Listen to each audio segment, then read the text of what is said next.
Hello dear student, welcome back. I hope आप लोग अच्छे होंगे। आज की क्लास में हमारा हिंदी ग्रामर का मोस्ट इम्पॉर्टेंट टॉपिक है क्रिया। आज की क्लास में हम लोग पढ़ेंगे क्रिया किसे कहते हैं, साथ में क्रिया के कितने प्रकार होते हैं। बिफोर क्लासेस में हमने ऑलरेडी हिंदी ग्रामर से रिलेटेड कई टॉपिक को ऑलरेडी पढ़ चुके हैं। यदि आप लोगों ने वो वीडियो नहीं देखा है तो उसका लिंक हम डिस्क्रिप्शन बॉक्स में दे देंगे, वहाँ से जाके आप वीडियो वॉच कर सकते हैं। चलिए फिर वीडियो स्टार्ट करते हैं और देखते हैं क्रिया की परिभाषा। सबसे पहले हम लोग देखेंगे क्रिया किसे कहते हैं। जिस शब्द अथवा शब्द समूह के द्वारा किसी कार्य के होने का अथवा कार्य किए जाने का बोध हो, उसे हम क्या कहते हैं, क्रिया कहते हैं। जिस शब्द अथवा शब्द समूह के द्वारा किसी कार्य के होने अथवा किए जाने का बोध हो, उसे हम कहते हैं क्रिया। उसे क्या कहते हैं, क्रिया कहते हैं। जैसे हम लोग एग्जाम्पल देख लेते हैं। एग्जाम्पल क्या है, सीता नाच रही है। सीता क्या कर रही है, नाच रही है। तो सीता यहाँ पे क्या कार्य कर रही है, नाचने की क्रिया कर रही है। तो यहाँ पे नाचना क्या हुआ, क्रिया हो गया। सेकेंड एग्जाम्पल क्या है, दूध, बच्चा दूध पी रहा है। बच्चा क्या कर रहा है, दूध पी रहा है। तो बच्चा कौन सी क्रिया कर रहा है, दूध पीने की क्रिया कर रहा है। तीसरा एग्जाम्पल हमारा है, सूरज कॉलेज जा रहा है। सूरज कहाँ जा रहा है, सूरज कॉलेज जा रहा है। तो सूरज कौन सी क्रिया कर रहा है, जाने की क्रिया कर रहा है। क्या, कहाँ जाने की क्रिया कर रहा है, कॉलेज जाने की।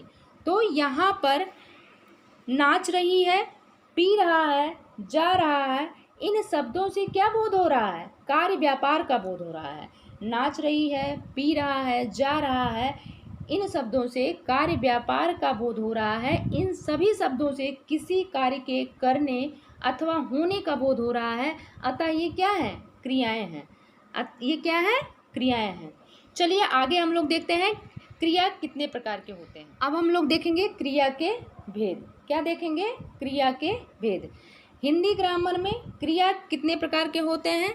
हिंदी ग्रामर में क्रिया को दो आधारों पे बांटा गया है। पहला है कर्म के आधार पे और दूसरा है रचना के आधार पे। क्रिया को दो आधारों पर विभाजित किया गया है। एक तो है कर्म के आधार पे, दूसरा है रचना के आधार पे। सबसे पहले हम लोग देखेंगे कर्म के आधार पे क्रिया के कितने भेद होते हैं। कर्म के आधार पे क्रिया के कितने भेद होते हैं। कर्म के आधार पे क्रिया के दो भेद होते हैं। कौन कौन से, सकर्मक क्रिया और अकर्मक क्रिया। कर्म के आधार पे क्रिया दो भेद होते हैं, सकर्मक क्रिया और अकर्मक क्रिया। आगे देखते हैं रचना के आधार पे।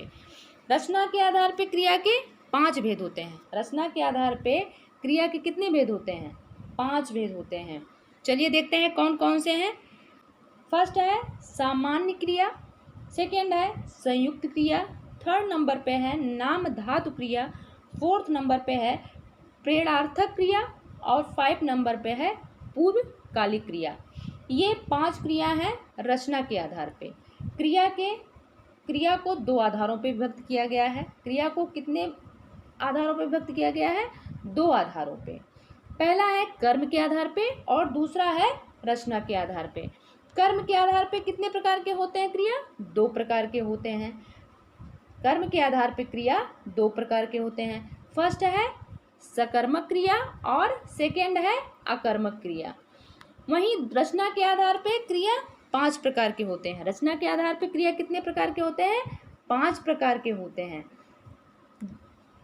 फर्स्ट है सामान्य क्रिया, दूसरा है संयुक्त क्रिया, तीसरा है नाम धातु क्रिया और फोर्थ नंबर पे है प्रेरणार्थक क्रिया और 5 नंबर पे है पूर्वकालिक क्रिया।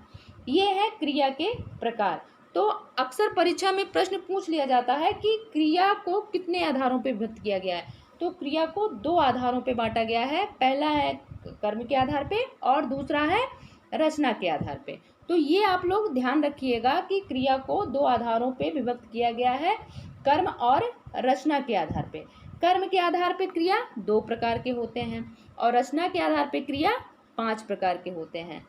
ओके, आई होप आप लोगों को वीडियो अच्छा लगा होगा। आप लोगों को क्रिया किसे कहते हैं और क्रिया कितने प्रकार के होते हैं आप लोगों के समझ में आ गया होगा। यदि आप लोगों को वीडियो अच्छा लगा होगा तो प्लीज़ लाइक सब्सक्राइब शेयर जरूर कीजिएगा। कमेंट सेक्शन में जाकर कमेंट करके जरूर बताइएगा कि वीडियो कैसा लगा। मिलते हैं अपने नेक्स्ट वीडियो में नेक्स्ट टॉपिक के साथ। Thanks for watching.